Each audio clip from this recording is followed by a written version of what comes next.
So I always ask in these conversations, what is a joke in your theoretical opinion? A, what is a joke? And then B, after, if you can figure out A, B, how do you write? I think of jokes really like musically, you know? Like I have to like how it sounds, you know? For two reasons. Number one, that's the only way I can actually remember a joke is if I have a musicality to it, you know? It goes this way, you know? And I like the way that my voice sounds when I'm doing it, you know? Okay. And the other one is, you know, obviously, it's more enjoyable to say it that way, you know? Like if you find a musicality to it. So like a joke is any sort of,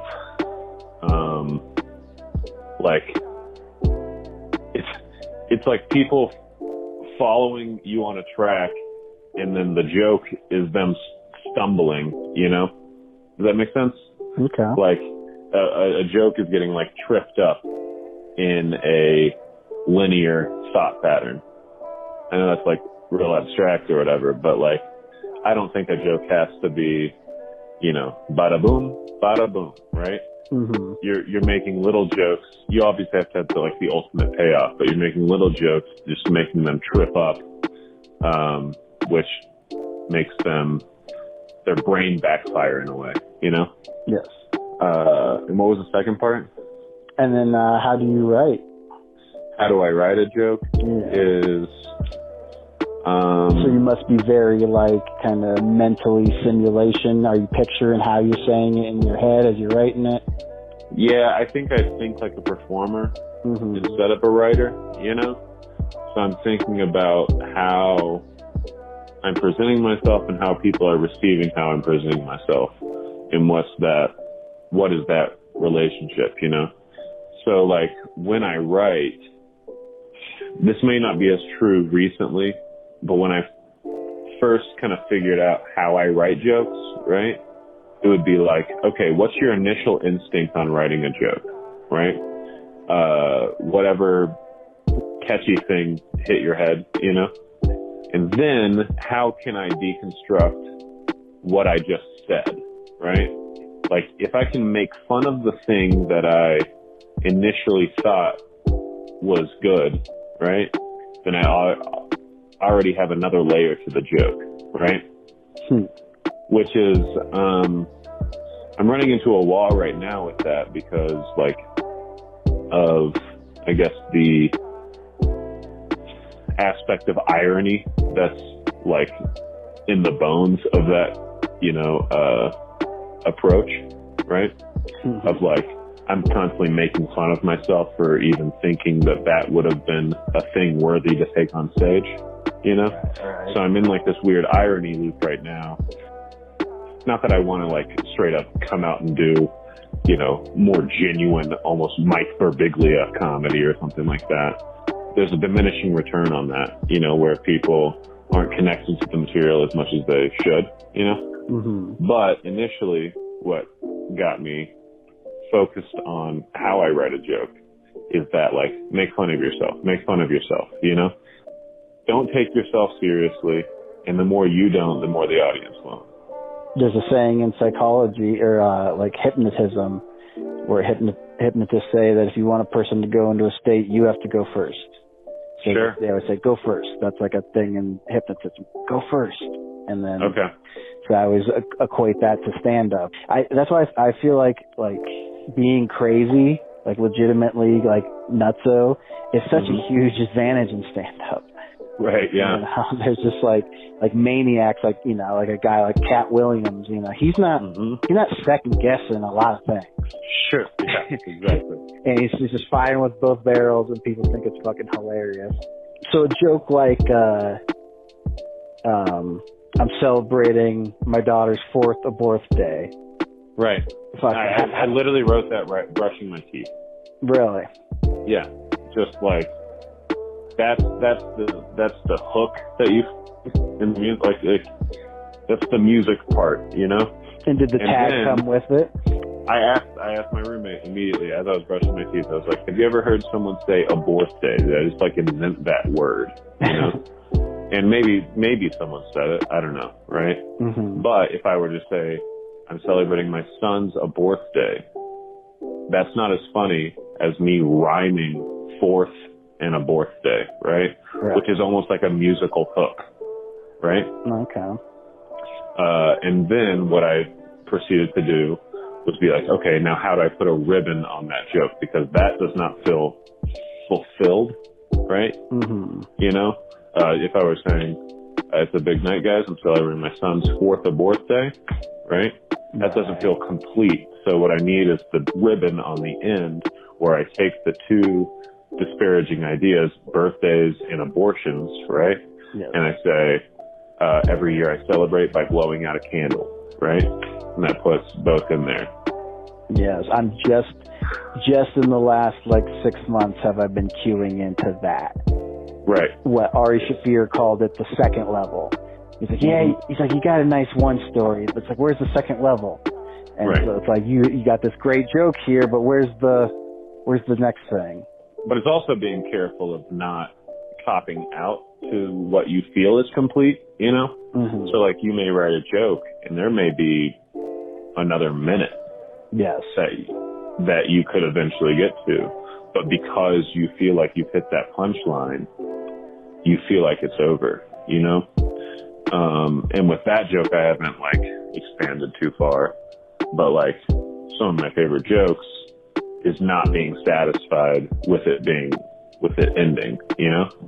But also the kind of jokes that I really like are, I don't know where I heard this term, but it's perfect. It's, accordion jokes, right? Mm-hmm.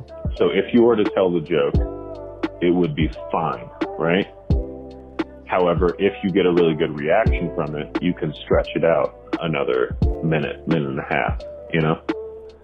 So my gay chicken bit, you know? Mm-hmm. I can say, you guys ever played gay chicken? You have to. If you haven't, gay chicken's this game where you fuck a chicken, but it's gotta be gay, right? Uh-huh. And if I know that if they liked that, they'll like the extra 2 minutes that I have on that joke, you know, where I talk about everybody coming up to me with their objections about the joke. And so in the moment you'll make that call? I'll make that call. If they didn't like it, I can just leave it at that, you know, because they probably won't like that type of joke. It's a different type of joke what I'm expanding to, you know, mm-hmm. But if they didn't like that general territory, you know, it's going to be, it's really come from negative feedback, you know, of me feeling as uncomfortable as they are, you know? Right. But that's fun. It's you have an end to a joke and then the rest of the joke starts at that end. You know what I mean? When it comes with experience, where I had said, a lot of my RAM and my fucking brain is fucking bogged down and let's make sure we say it right, you know, do this, microphone, check. And and once you get automated, it frees up that hard drive space. So where you can start thinking oh, they hated that joke. Let me skip this next part and go here. Whereas a newer comic's just you didn't like 3, well, here comes 4. Right. But also not clamming up in the sense that, trusting your instincts. You know, yes, you're right. That is a very, you know, I guess you might say, third level or something, you know, approach to it of knowing when to stop and when to keep going, you know? Mm-hmm. But not when you're trying out jokes, not being deterred if they don't like the first part, you know? Yes. It's just, it's just experience. And honestly, that's the beautiful thing about stand-up is if something's not working, you know, you feel as uncomfortable as they are. Mm-hmm. So once you feel that cringy, uncomfortability, that's the thing you need to fix. you know? Mm-hmm. It's a really difficult game with easy rules. You know what I mean? Yeah. The rules are easy to find. If something's not working, it needs to be changed. And they have a saying in poker that reminds me of stand-up where they say it's a hard way to make an easy living. yeah, exactly. Well, that was an interesting theory on that shit. So then we've been going for a long time, so I won't keep you all night. I always end by asking, what do you love about stand-up? You know, obviously we're quarantined up, so there's not much to love currently, but as we were finishing up, you know, February, going into March, like, what made it worth it? Why stand up? Why don't you quit? What keeps you going? What do you love? I think stand up at its best, and what drew me to it is that briefly I can be outside of myself. You know, briefly I don't have to experience the, you know, chaotic clanking of my thoughts in my own head, you know, tied up in worry and whatever else, right? Yes. And I know what people mean when they give me like a compliment or something after a set. And it's not the compliment that I care about. It's that I was able to let them like relax for a minute, you know? Right. Like just for them to get outside of their brain for a second, you know? Yes. And what I strive to keep recreating, you know what I mean? Because I mean, I don't know. That's what good art does, is like it sets your concerns aside for a second, you know? That was a clunky answer, but that's what I like about stand-up is, you know. Well, it's the thing that you're good at that athletes call flow state, you know, in the zone. Right. So it's like you're not going to go play basketball and fucking get so deep, or maybe you would, you know, maybe it's your hobby, but this is the thing that you do that you're actually capable, because not all things are we even, you know, quite capable of doing that with. Yeah. So for sure, it's like, it's the Zen moment. That's why tripping is so amazing, because it gives you a taste of that moment kind of elongated. It's that dissolving of boundaries, you know? Yes. It's like, it's slipping and letting someone else take the wheel. You forget the ego, like you forget to remember. Right. Yeah, that feels good for sure. So then I always end. This has been a fucking amazing talk, and it's for sure going to have to go out in 2 parts. I fear to even look at the phone to see how long we've been on. It feels like a long goddamn time. So we'll end with the converse. The final question I always ask everybody: what sucks about stand-up? What's the kick in the balls? What sucks about it is how much. Okay, yeah. Here's a good what sucks about it. What sucks about it is watching your favorite thing be ruined. Yeah. So is watching what you and really just like only getting the same hit that you used to get from it, you know, in rare spurts when you watch somebody that is just magnificent at it, you know. That's what sucks about it. Is if you really, really like stand-up as a consumer of it, that it will sap most all of that out of it. But then you get higher rewards from watching, you know, people that are really good at it do it. But I watched Norm's Hitler's Dog special again a couple of weeks ago, and I was fucking crying, laughing. Yeah, like, this is so rare. Most of the time, I'm just like, very, very well done, you know. Yeah. But damn, when it fucking clicks. Yeah, when it clicks, it's the absolute best. And yeah, like I said, it's like when we get back to having shows and stuff, I'm going to be as conscious as possible as I can about just appreciating every moment of having a place to go, you know? Right. Having a place to be and people who are like-minded and want the same things, you know? Yes. That's one of my, if I had to pick a thing I love about stand-up that makes it like the thing I went into it selfishly, But then the thing I didn't expect was like, oh, I'm actually gonna like all my friends are stand-ups.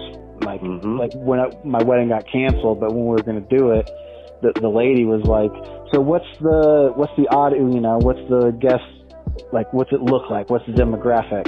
And I was like, well, Sarah's side is like Chicago waspy Jews, you know, and then my side is like the bottom half of Denver comedy. Okay. Yeah, and that's your family, you know? Yeah. If you would have told me 6 months into comedy, Luis Martinez will be at your wedding, I would have been like, probably not. But then you hang out with a guy fucking 5, 6, 7 nights a week, 3 different bars, you know, there's something about, I get really bummed out when there's only one mic to do. Because there's something just so fulfilling of like back in the day on a Wednesday when you'd go to fucking Rising Sun with Tim and you'd get there early and you fucking knock out a set and then you'd leave and you'd go to fucking, you know, whatever, Pride and Swagger. And then after Pride and Swagger, you go to Voodoo. And after you go to Voodoo, you go to Streets. And then when you see people for the second, third, and then fourth time, it's just like, what's up? You know, there's that acknowledgement of like, yeah, you're a fucking degenerate too. Yeah. Yep. What are we doing? Yeah. And then it's always weird saying goodbye. It's like, all right, well, I guess I'll see you guys tomorrow. Yeah, exactly. Fuck yeah. Well, we did it, Michael Isaacs. That was fucking, man. That was brilliant. Well, thanks for having me. Thanks for keeping me company on this lonely Tuesday night. That was enlightening. Talking about jokes as music. I've had a lot of great fucking takes on joke theory, and that's a fresh one. Only Michael Isaacs would give that one. Oh, hell yeah. Well, thanks, buddy. Fuck you. Hope you're staying safe. You too, man. I will see you in the internets and hopefully out in the world here soon. All right. All right, brother. Have a good one. Bye.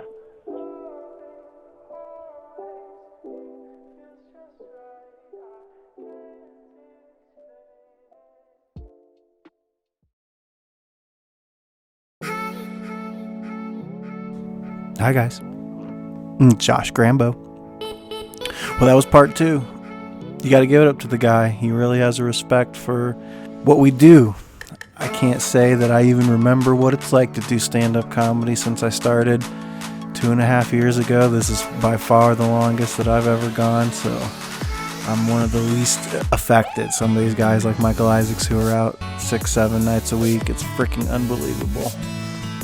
So respect. Thank you so much for talking with me. Thank you so much for listening. If you're hearing my voice, you made it all the way to the end. If you want to check out the show on YouTube, check out Comics with Grambo on YouTube or audio, Spotify, Google Podcasts. And follow me on social media. Check out my YouTube channel at Josh Grambo. I make a lot of weird shit. Go check out some of my silly videos. Until then, I hope you learned a little bit something about stand-up, and I will see you guys out on the comedy battlegrounds this summer. The show's called Comics with Grambo, and I'm out.